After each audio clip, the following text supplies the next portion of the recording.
Dans cette vidéo, nous allons voir comment calculer le volume d'un prisme droit ou d'un cylindre.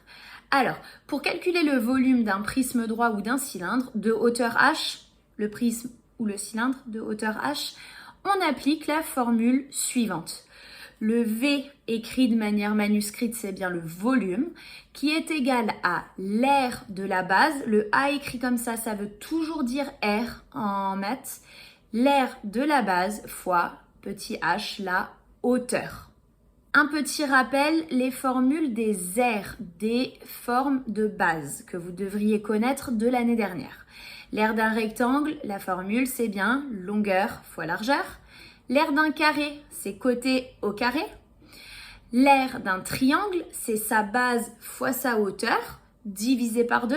Je rappelle que la base et la hauteur d'un triangle doivent être perpendiculaires. Et enfin, l'aire du disque, pi fois rayon au carré.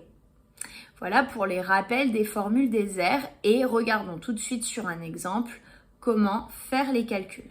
Premier exemple, calculer le volume du prisme ci-contre. Donc voici un prisme, je n'ai pas mis le codage, je précise que mon triangle ABC est rectangle en A. Je dois calculer son volume, je commence par écrire la formule du cours. Obligé, je n'ai pas le choix, c'est mon point de départ. Volume égale R de la base fois la hauteur.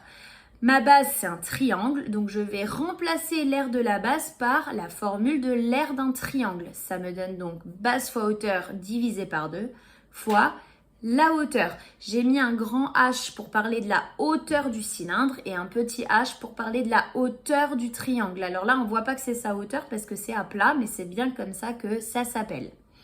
Donc, voilà de quoi on parle. La base de mon triangle, c'est le côté AB. Sa hauteur, c'est AC. C'est bien deux côtés qui sont perpendiculaires.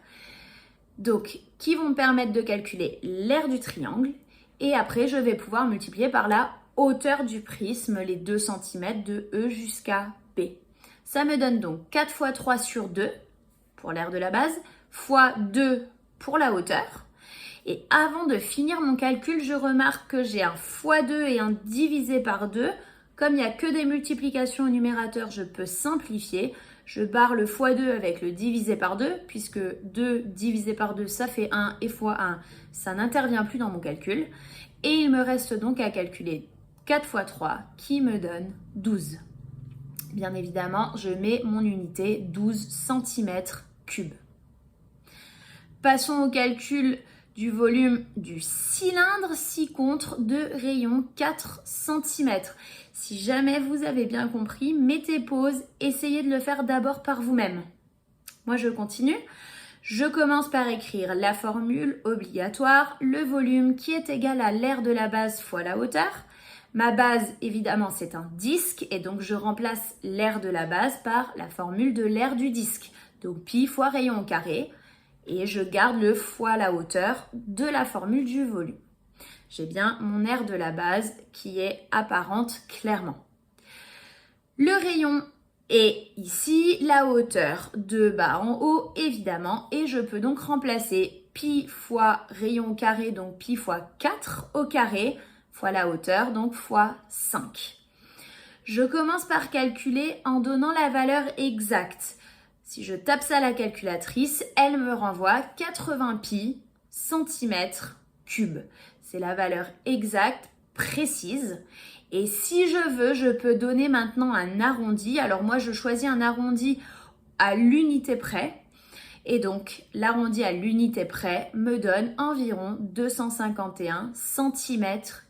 Je rappelle que pour passer de la valeur exacte à l'arrondi, il suffit d'utiliser la touche SD sur les calculatrices Casio.